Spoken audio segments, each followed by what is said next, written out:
There's a lot of information that is swirling around right now, and we collectively are going to do everything possible to get to the bottom of this, to get justice, and to make sure that there is an investigation that is conducted in full. But what we do know is that a 37-year-old woman is dead and that she was shot by ICE. We've dreaded this moment since the early stages of this ICE presence in Minneapolis. Not only is this a concern that we've had internally, we've been talking about it. They are not here to cause safety in this city. What they are doing is not to provide safety in America. What they are doing is causing chaos and distrust. They're ripping families apart. They're sowing chaos on our streets, and in this case, quite literally killing people.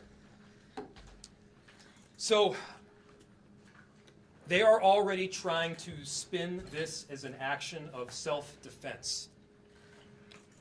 Having seen the video of myself, I want to tell everybody directly, that is bullshit.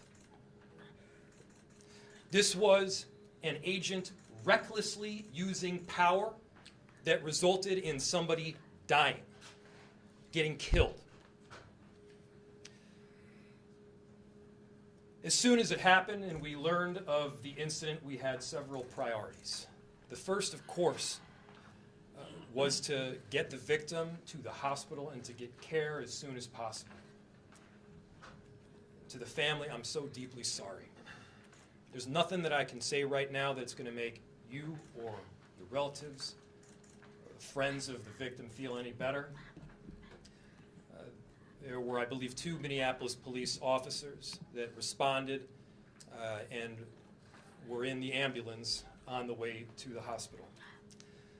The second was to get ICE off of the scene.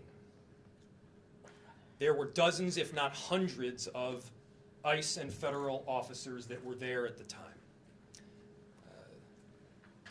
Having them there was only causing more chaos. Having them there was only making a difficult situation even more problematic, and one that, yes, they created themselves.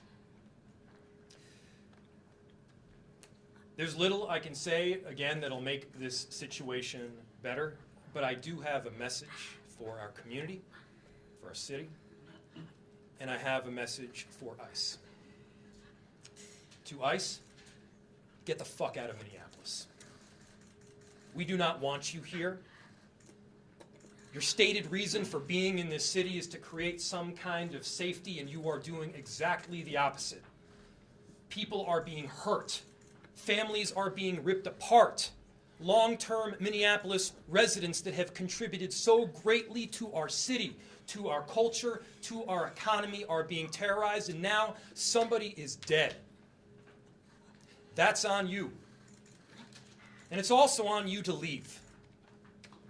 It's on you to make sure that further damage, further loss of life and injury is not done. We're going to be working towards justice as quickly as we possibly can right now, and justice is what we've all got to get. Next, a message to our community.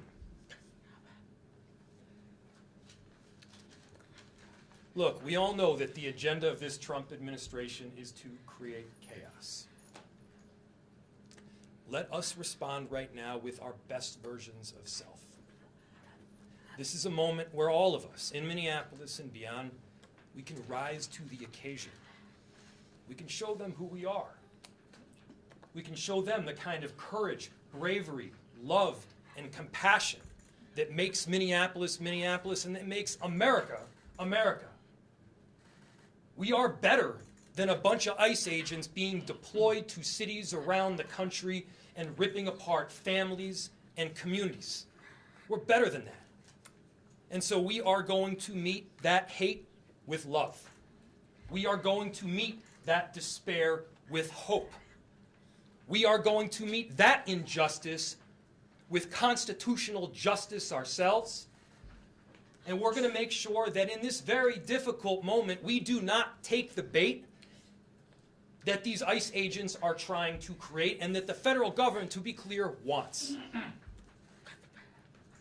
They want us to respond in a way that creates a military occupation in our city.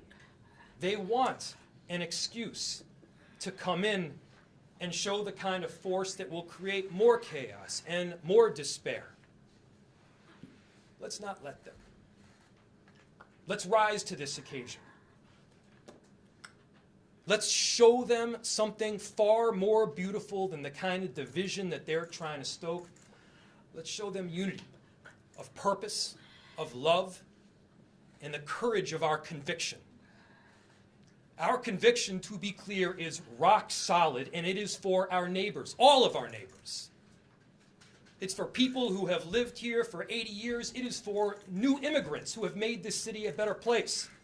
That's the kind of love that we're going to show up with right now. If you're angry, I get it. I am too. If you're feeling that kind of despair, it's understandable. Let's show them who we can be. Let's show up with peace. To march, to protest, to hug one another, to love all the way with peace. Do not give them what they want.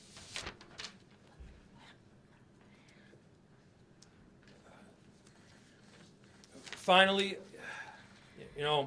we've got a lot of work that needs to happen right now to make sure that, first, of course, the scene was secured as much as possible, that we were able to get the victim, now deceased, to the hospital. We've got a lot of work to do in the coming days.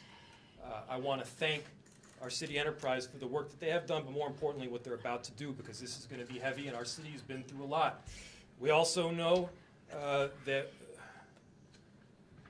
we're prepared to do right for people. Among them is our chief of police. I'll invite him up. My name is Brian O'Hara, B-R-I-A-N-O''Hara. I am the Minneapolis Police Chief. This morning, Minneapolis police officers received a report of federal law enforcement being involved in a deadly force incident, meaning shots had been fired. Minneapolis police officers responded to the scene. We arrived and found a woman with a gunshot wound to the head. Life-saving measures were performed at the scene, including CPR. The woman was transported to Hennepin County Medical Center, where she has since been pronounced deceased. The preliminary information that we have indicates that this woman was in her vehicle and was blocking the roadway on Portland Avenue, midway between 33rd Street and 34th Street in the city. At some point, a federal law enforcement officer approached her on foot, and the vehicle began to drive off. At least 2 shots were fired. The vehicle then crashed on the side of the roadway. Minneapolis police officers secured the crime scene and assisted in trying to preserve the evidence that is there. We have since turned over the scene both to the Federal Bureau of Investigation as well as the Minnesota Bureau of Criminal Apprehension, which will be conducting an investigation into this use of deadly force. I want to thank the mayor, city council president, other members of the city council, state legislators that were on the scene. This has been a very difficult time for everyone in the city. And this is obviously a very, very tragic situation where a woman has lost her life. That being said, in addition to this tragedy, which unfortunately we did predict, we were seriously concerned about further escalation from the scene. I want to thank the elected officials that came themselves to help us prevent that from happening, as well as the individuals on that scene that remained peaceful and that abided by law enforcement instructions so that we could preserve that scene and ensure that a full and transparent investigation can take place. That being said, I just echo the mayor's comments that we ask that the community continue to call for peace. We understand people are going to be upset about what happened, and people are going to want to exercise their First Amendment rights. But please do so safely and lawfully to ensure that we do not have any further tragedy in this city or destruction. Thank you. Chief, thank you, Sheriff, thank you, council members. Commissioner, I'll open it to questions. Any idea on the identity of the ICE officer who fired those shots at this point? I don't have that information, no. The question was, is there an identity of the ICE officer that fired? I do not have that. Mayor Farmer, the ICE officer stopped a physician from helping the lady who was shot. Is that true? We've seen video, it's all over social media, that someone tried to help this lady, and they were pointed guns at and told to get away. Do you know about that at all? So the question was, there's information out there that people tried to help the woman that was shot, and ICE officers that pointed guns at them and told them to leave. I do not have that information. I myself saw a video of the shots being fired as the car was driving away. What I can tell you is the narrative that this was just done in self-defense is a garbage narrative. That is not true. It has no truth. And it needs to be stated very clearly, since we have already seen a video of it. I do not know as to what you're talking So about. Mayor, What's the she city's wasn't driving, protocol? she wasn't driving the car toward him, using her vehicle as a weapon. That does not appear to be the case at all. What's the city's protocol when an observer or an activist calls 911? They say an agent's following them or an agent's pointing a gun at them.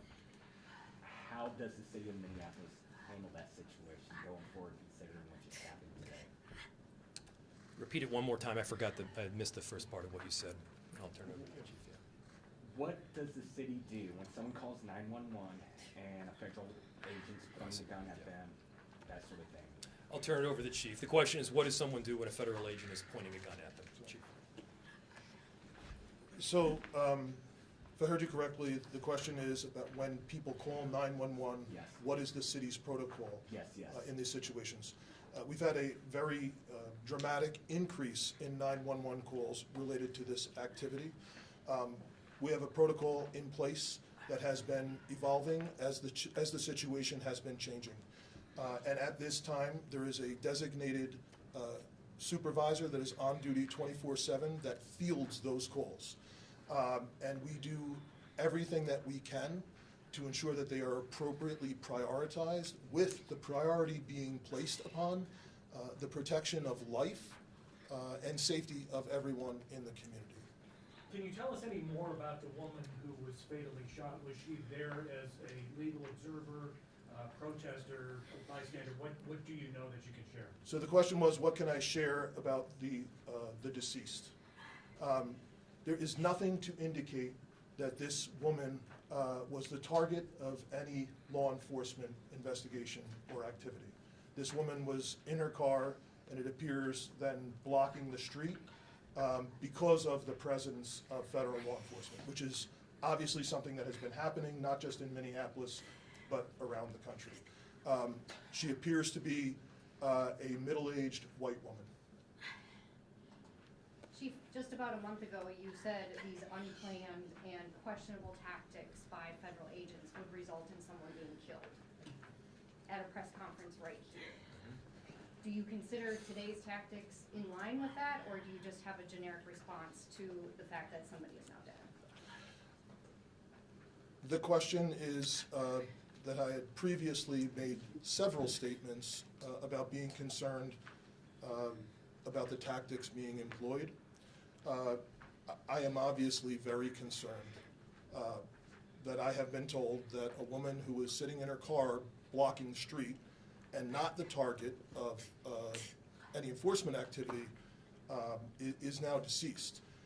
However, I do not know, to be clear, I do not know the exact circumstances of the shooting, but I would tell you, in any professional law enforcement agency in the country, I think they would tell you it's obviously very concerning whenever there's a shooting into a vehicle of someone who's not armed. But it also is something that is possible. At times, it is justified.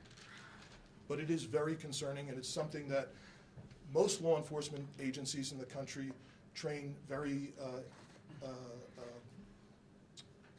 intensely to try and minimize the risk that law enforcement officers get placed into a situation that the need for deadly force would be necessary. Has there been any indication of that need in this case? I didn't hear the question, Has sorry. there been any indication of the need to shoot into the vehicle? The question was, any indication about the need? I guess, getting back to the justification of this, I have not seen any information other than what I have Chief, was she communicated. alone in the car? Were there children in the car with her? The question was if she was alone in the car. I know that I got there shortly after this call came in. I did not see anyone else with her while I was on the scene. However, I've since been told by our officers that have been with her the entire time that a spouse has arrived at the hospital. Mayor, just curious if you're thinking about contacting federal authorities to register your concerns about this, I mean, personally making phone calls, et cetera. Yes, we've been on the phone all morning. As soon as we learned about this, again, there were a series of priorities that we needed to go through. The first, of course, is to keep people safe and to help the victim in any way that we could. The second was to get ICE off of the scene. There was the notion that ICE agents would be necessary to create a perimeter around the scene itself. They themselves were creating the kind of dysfunction and chaos that they claimed to be trying to help with. And so the message that we delivered very clearly was to make them leave. Now, beyond leaving the scene, they should also leave our city and our state. You know, we do work, our chief does work, our sheriff does work every single day to keep people safe in our city and in our state. And crime is dramatically down. Crime is down. It continues to trend down. They are doing the hard work of investigating, of arresting perpetrators of violent crime. What this federal administration is doing right now is not about creating safety. Do not let them tell you that what they are doing is about creating safety. It is not. It is having the opposite impact. We need to be clear-eyed about the work that is moving forward, and they need to leave Minneapolis. We have time for one or two more questions. Mayor, you may know this with your legal background. If the shooting is found to not be justified, does the city have any legal, or the state rather, have any legal recourse to bring charges against this ICE agent, given that this person is a federal agent, if the feds don't? So, obviously, and I have to always lead with this caveat because it is true, an investigation still does need to be conducted. I had my perception of what took place based on the vehicle and the vehicle's positioning. It does not appear that the individual is trying to ram anybody. Now, the question was, if it is in fact found to be an unjustified shooting, who issues the charge, who prosecutes, how does justice take place? I don't know the answer in full to that. This is obviously information that we're still working out. Chief, do you have any additional information, or Commissioner? The only thing I would add to the mayor's statement is that the crime scene was held by the Minneapolis Police Department, and the investigation is now being led jointly by the Federal Bureau of Investigation as well as the Minnesota Bureau of Criminal Apprehension. And the purpose of their involvement would be to investigate whether any state laws within the state of Minnesota have been violated. One more Can I question. just add something to that too? Oh, sorry, sir. What's very important is that for our communities, that we do have some kind of part in this investigation. It needs to be done on a local level. With all due respect to the federal level, we do need to make sure that our local agencies are involved. Most certainly the BCA is very well capable of working with our federal partners in doing so. That is something that is needed for our communities, and so that's something that I can tell you that there's already been conversations from the U.S. Attorney's Office to the BCA that have already taken place today. How that's going to roll out, we don't know yet, but we are making sure that there is some kind of local entity, namely the BCA, that has a part in this investigation for the purposes of transparency and expedient transparency as to what happened today. One more. Okay, if that's it. So, Thank you, everybody. Final Got- piece, go ahead. again, thank you everybody for coming, thank you to the media for being here and disseminating this very important information around this tragic incident. To reiterate, a final message to our community members, I understand the anger. Let's unite around hope and love and peace and getting justice. That's what we need to be doing right now. I appreciate the service from everybody up here as well as the 435,000 people to call Minneapolis home. Thank you. Got some housekeeping for you in just a moment after everyone leaves.